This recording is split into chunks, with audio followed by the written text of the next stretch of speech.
I've always been interested in the same thing, which is doing good work and making the work interesting and resonate and see that it's not repetitious, and sustaining the idea that you can work till the day you die and still have things to learn.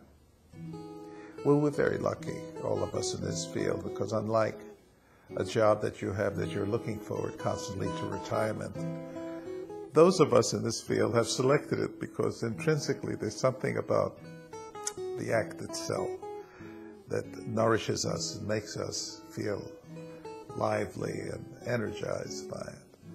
And I think you're doing the right thing when you are in a field, basically, that sustains your interest. How terrible it would be to lose interest in the field and then keep on doing it for another 25 years. That to me is a season in hell. But the fact that you never learned this field and that you can keep on doing it and keep on changing and growing and challenging your own assumptions gives it, well, makes it an act of grace that you can actually stay in it and keep doing it.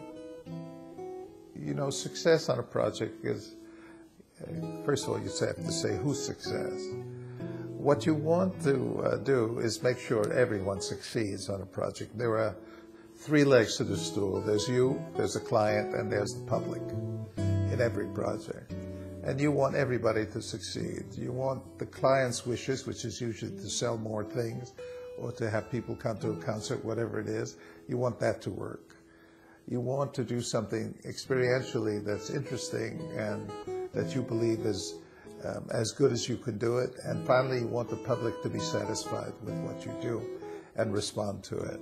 So success, I suppose, is when all three of those components of every design feel that the result has benefited them in some way.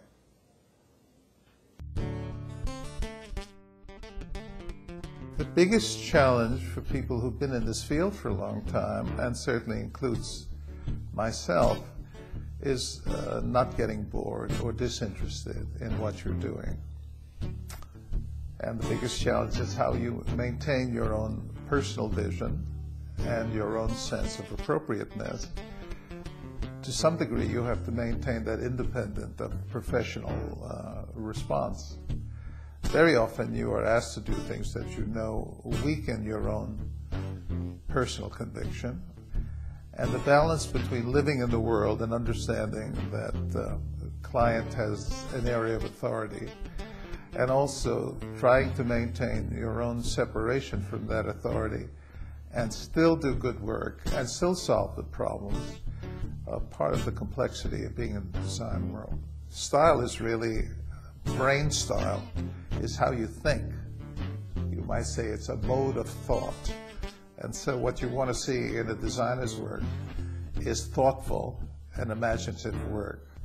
The translation of that into a physical object varies widely, and it varies widely to some degree depending on what the skill set is of the designer.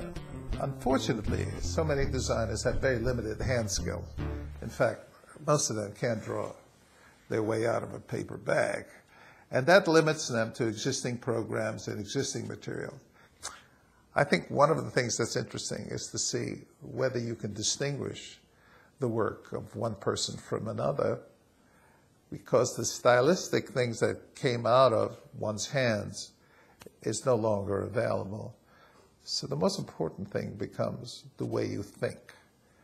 The fact that designers have a voice, the practice of an ethical response to what's going on in society seems to be an essential opportunity for them. But I don't expect designers to be any more than good citizens. But by being a good citizen, what that suggests to me is an intervention in the activities of our time. Designers seem to be increasingly concerned about their effect on the environment, on the election, on politics in general, and I think that is a very positive orientation. I've been willing to stay on the case. And for everybody who wants to be a successful designer, it depends how you define that success. The secret of success, from my point of view, is to maintain your passion in what you're interested in.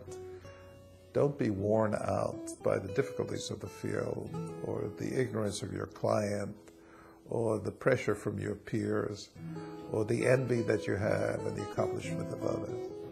Stay on the case and enjoy what you do.